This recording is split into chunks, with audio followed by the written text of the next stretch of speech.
আসসালামু আলাইকুম। এইটার যখন আমি ভিডিও আপলোড করি তো এটার জন্য অনেক অনেক মেসেজ আসছে। এটা যখন আমি মেকিং চার্জটা বলি, এখানে ক্যাশ 200 টাকা আছে, তো এটার মেকিং চার্জটা আমি 600 টাকা বলেছিলাম।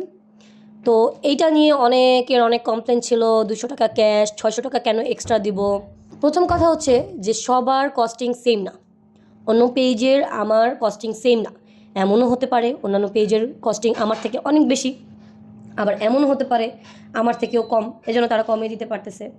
ভাই দেখেন, আমি হচ্ছে এই সেক্টরে নতুন। আমি গত রোজার ঈদে শুরু করেছি, তো 2 মাস প্লাস হয়েছে আমার পেজে আমি মানি বুকে নিয়ে কাজ করতেছি। আমার কাজ যেমনই হোক, যার কাছে ভালো লাগে সে অর্ডার করে, যার ভালো লাগে না সে অর্ডার করে না। যার যেখানে ভালো লাগবে সে সেখানেই অর্ডার করবে, এটাই স্বাভাবিক। আর কেউ যদি সেটা নিয়ে প্রশংসা করে, সেটা আমার ভালো লাগে, সেটা আমি আপনাদের সাথে শেয়ার করি। তো যেটাই হোক, এটা যখন আমি মেক করার পরে আমি এটার ছবিও কাস্টমারকে দিইনি, যেমন না যে তার পছন্দ হয়নি বিধায় আমি এটা সেল করতে পারি নাই বা এরকম কিছু। আলহামদুলিল্লাহ এটার এত এত মেসেজ আসছে যে এটা সোল্ড। তো আপনাদের অনেকের কাছে মনে হয়েছে যে এটার চার্জ আমরা অনেক অনেক বেশি রাখছি। তো চলেন দেখি আমার খরচটা আনুমানিক কেমন পড়ে এবং প্রফিট আমার কয় টাকা থাকে।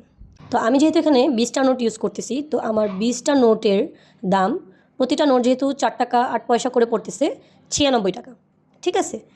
তারপরে আমার এখানে যে ফুলগুলো ইউজ করা হয়েছে, এই ফোমের যে জিপসিটা, ওইটার প্রাইস এক স্টিক 80 টাকা নেয়।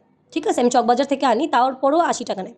তো এখানে আলটিমেটলি প্রায় একটা স্টিক পুরাটা ইউজ করা হয়েছে। তারপর আমি একটু কমই ধরলাম, আমি ধরলাম এখানে প্রায় 70 টাকার মতো জিপসি আছে।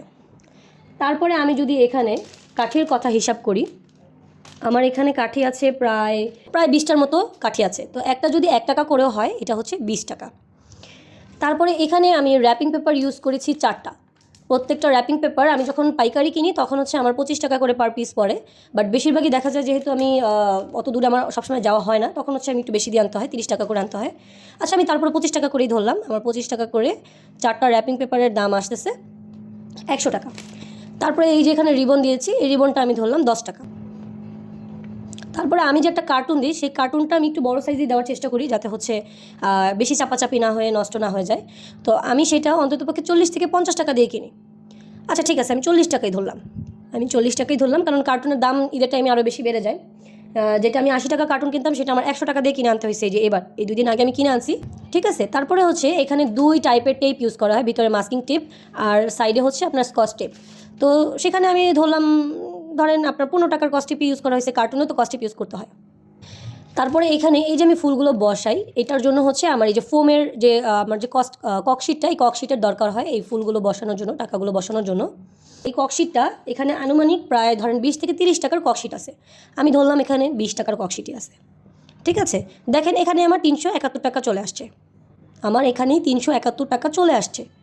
তারপরে আমি যখন এই পার্সেলটা পাঠাবো, হ্যাঁ, পার্সেলটা যখন আমি পাঠাবো, আপনি তো ফুল অ্যাডভান্স করবেন না, বাকি টাকা তো সিওডিতে যাবে, সেটার জন্য 1% চার্জ কাটবে।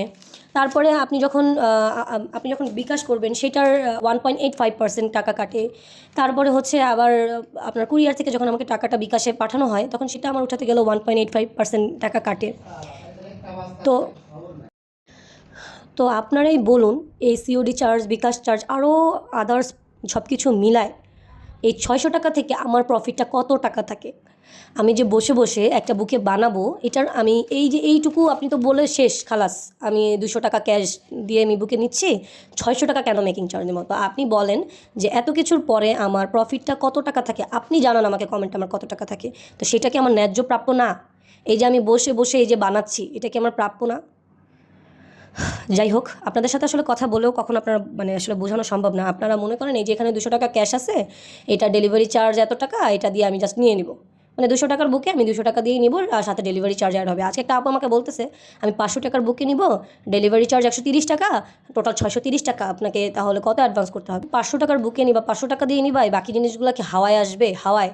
আবার কিছু কাস্টমার বলবে, আপু ডেলিভারি চার্জ কি এটার ভিতরেই নাকি ফ্রি? আপনারা মাঝে মধ্যে এমন এমন কথা বলেন না, আমার উত্তর দিতেও আসলে বিরক্ত লাগে, বিশ্বাস করেন। যাই হোক, এতটুকুই বলার ছিল। আর বড় যেগুলো, সেগুলোর কথা তো আর বললামই না, সেগুলো তো আপনারা সেম কোশ্চেনই করেন, ওগুলো তো আরও জিপসি বেশি থাকে, সব কিছুই বেশি বেশি থাকে, সেই অনুযায়ী আমরা চার্জ ধরি।